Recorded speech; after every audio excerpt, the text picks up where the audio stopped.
Whoa! Jeff and Jeremy in the morning. Did you see this Buzzfeed? You like celebrity chefs, right? You're a celebrity chef guy. Who are your favorite? Am I a celebrity Who are your chef favorite guy? celebrity chefs? I mean, I remember once you were talking about some loaning, Megan Loaning or Megan Loring. Oh, Megan Loring. She's a local chef. Oh, and but you were speaking of her as if she was a celebrity chef. But I mean, what's it take to be a celebrity chef? Do you have to be Bobby Flay? Do you have to be? I think Rachel Ray, Emma Lagasse, Rachel Ray, Emerald, Wolfgang, yeah, Donkey, Gordon Ramsay. Yeah, Gordon Ramsay's probably my favorite celebrity chef. These guys aren't the level of those people. Maybe more like Megan Loaning. Loring. Two chefs from Los Angeles answered commonly Googled cooking questions for BuzzFeed. Okay. So why do you cook lobsters alive? Let's just try to figure this out on our own, and we'll see if we get a match with the celebrity chef. Okay. So why do you cook lobsters alive?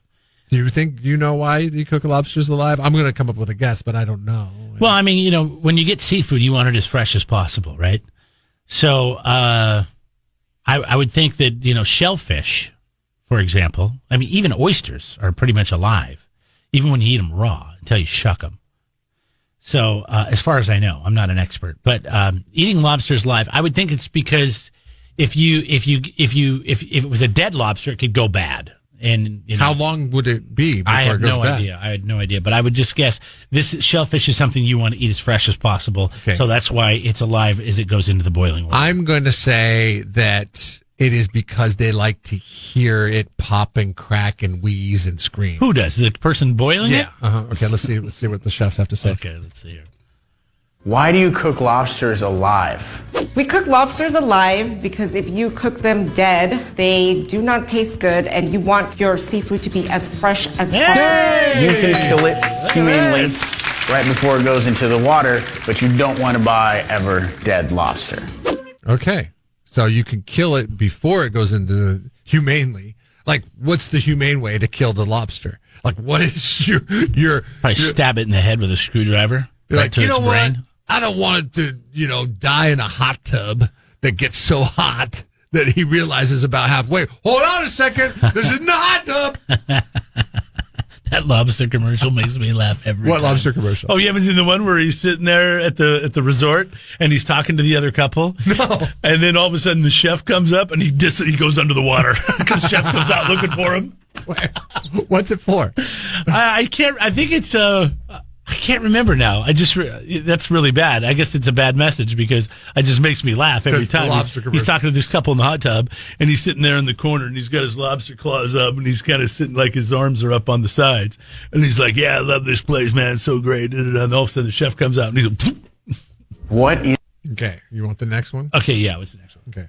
What is the healthiest way to cook an egg?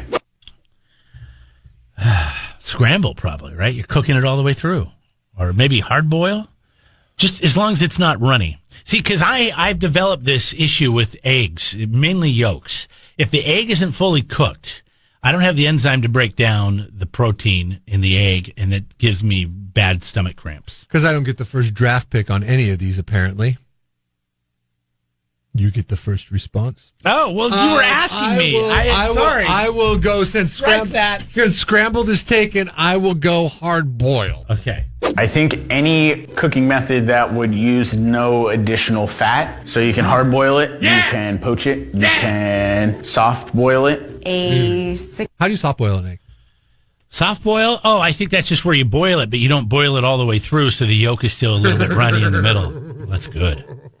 You don't like runny eggs, though. You don't like egg yolks. That's embryo for sure, right there. That's so gross. That is so nasty. 68-degree egg. Your egg yolk should not be cooked all the way. It should still be a little bit gooey and yummy and a little bit soft. Yeah. So like a soft-boiled egg is pretty healthy, I would say. See, my problem is I cook them sunny side up, and then there's still, the egg yolk probably, I don't know if it gets to 68 I degrees. have not, like, when I was younger, I used to cook my scrambled eggs and I'd overcook them and they'd be rubber. They'd just be rubber. Now, it's like I'm bordering on raw in some areas of my scrambled eggs. My wife drives me nuts. She makes the most amazing eggs, which I love, and they're white and fluffy.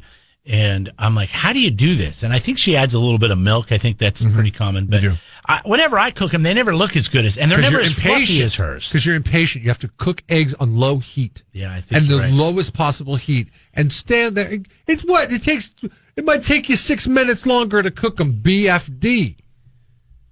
It tastes better. I'm good at doing omelets because I cook them at a real low heat and I put a lid on it. Yes. And then it never burns. And it actually turns out pretty good. For you, for sure. Okay. Should you cook for your dog? Do you want me to answer this first? Mm-hmm. You probably do cook for your dog. No, we don't. We have cooked for our dog in the past, and I've read stuff about that it's really good to cook for your dog. You just don't want to add anything, no salts. You just want to cook the meat and then dice it up and feed it to them. Which is a lot better. Which is a lot better than the kibble that they've been used to for many, many years. I would imagine in their mind, they don't care if it's got salt. You came over and watched my dog eat. He doesn't care. Whatever it is, he just inhales like a vacuum. I'm going to say the chefs say that you should because they're chefs and they know the importance of fresh food. So I'm going to say that they're going to say yeah and give us some reasoning behind it. Yes, if you have the time, I highly recommend cooking for your dog. Dogs are animals and they need protein and fat. What am I buying when I get kibble? Well, I mean, you're buying the same, depending on what you buy. There's a lot of, I know we have to, we've carefully sought out the food we feed George. Oh, yeah. And that's because there's a lot of soy and cornmeal, and there's a lot of stuff in dog food that's not necessarily great for dogs. But they also put vitamins and things that are good for dogs. So, but you just kind of have to find a good dog food that doesn't have a lot of additives and a lot of things to it. Much like our food that we eat, we're not supposed to eat a lot of that processed stuff.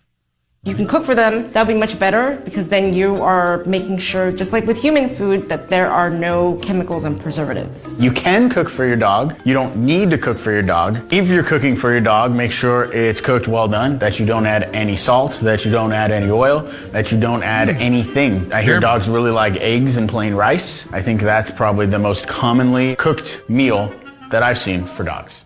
See, I've never fed my dog eggs. I've fed my dog eggs before, and the outcome is not desirable. Yeah. I would say eggs is not something I would go with. Chicken, boiled chicken and rice is supposed to be really good, especially if they have an upset stomach. Don't give your dogs eggs. And if you have a farting dog, definitely don't give it eggs. Oh, God.